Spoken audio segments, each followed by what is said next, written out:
POV, your name is Kyle. You just drank a Monster Energy drink and your stepdad just yelled at you, BAM! BAM! The smaller hole is average size and the other hole is your mom's size. I can peel the paper off of this one piece and I can take that to the store and get a paint match.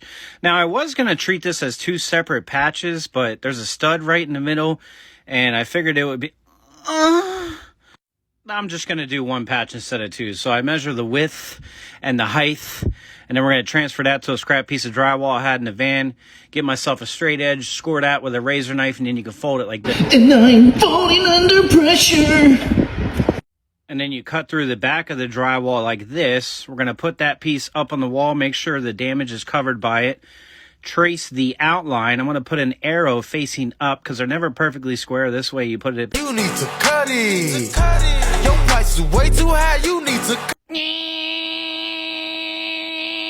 Take our razor knife and we can clean up the edges of anything that was missed like this. Make sure all our edges are nice and flat so the new piece goes in without any issues.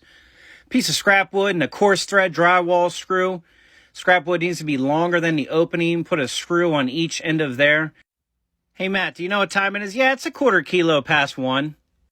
Do a dry fit here on my new piece of drywall. It's a little bit tight up top, so we're going to shave that down. I'm going to use this tool. It's called a rasp, and it basically is like a nail file for the drywall edges. So we rasp that down and get that piece in there. Throw some screws through the drywall into the supports. Sunk perfectly there. Sunk too deep here. If you sink too deep, you can just throw another screw right next to it, leave that first screw in there, come along and scrape everything. I want everything to be nice and flat. I don't want anything sticking out at all. Little guy like that's going to just make you insane while you try to mud. So you got to get rid of it, cut it out, rub that little boogers off of there. If you've ever picked your nose, you'll be really good at this. Look, even this little guy here, he is tiny as it is. It's going to be a problem, so you got to get rid of it. This is satin paint, so I'm going to go along and scuff it up a little bit just so I know my tape coat is going to stick real well. Got my 6-inch wallboard knife, my 14-inch level 5 knife. I got a 5-gallon bucket with this waterproof lid because I buy the 5-minute mud by the big bag, and then I use this inside corner taping. Who put this thing together? Me! That's who! Any fast-acting mud available in a powder form, you have to mix it yourself with water, so here I am doing that. The key to 5-minute mud is not to panic. Just chill out and slap it on the wall and start spreading. Now, I'm using paper tape, which is the best. Don't let anybody tell you otherwise. Paper tape's the way to go. I'm spreading way too much mud on there. You do not want to have any air pockets behind your paper tape because you're going to have to rip it out and redo it. It's going to cause problems. So we're just spreading our paper tape on there. I'm smushing it really tight onto the wall, squeezing out all that excess mud, getting it as flat as I possibly can.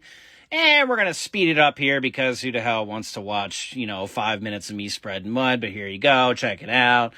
Those paper tapes, you do not need to overlap them in my experience. I have no issues with any cracking. You can put it right up against each other, and that's going to prevent it from sticking out too far, and then you're having to really float that mud out.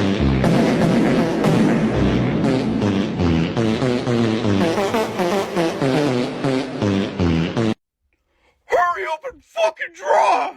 And then you'll see me spread here with more mud on the second coat with my 6-inch knife. And then what we're going to do is we're going to come along and slow it down. And I take in my 14-inch knife and spread out all the mud nice and flat like that. The goal is flat as possible. And you can keep touching it up. You put as much mud as you like. And you can just keep spreading it out until that patch becomes invisible. And then after that, we're going to come along and we're going to sand it down with a coarser grit sandpaper to get rid of the bulk of the material, and then I'll come through and I'll fine tune it with a 220 grit sponge sand sponge, and then I'll take my hot dog roller and get my paint match out, satin finish, and we're going to do 2 coats of paint on there like that.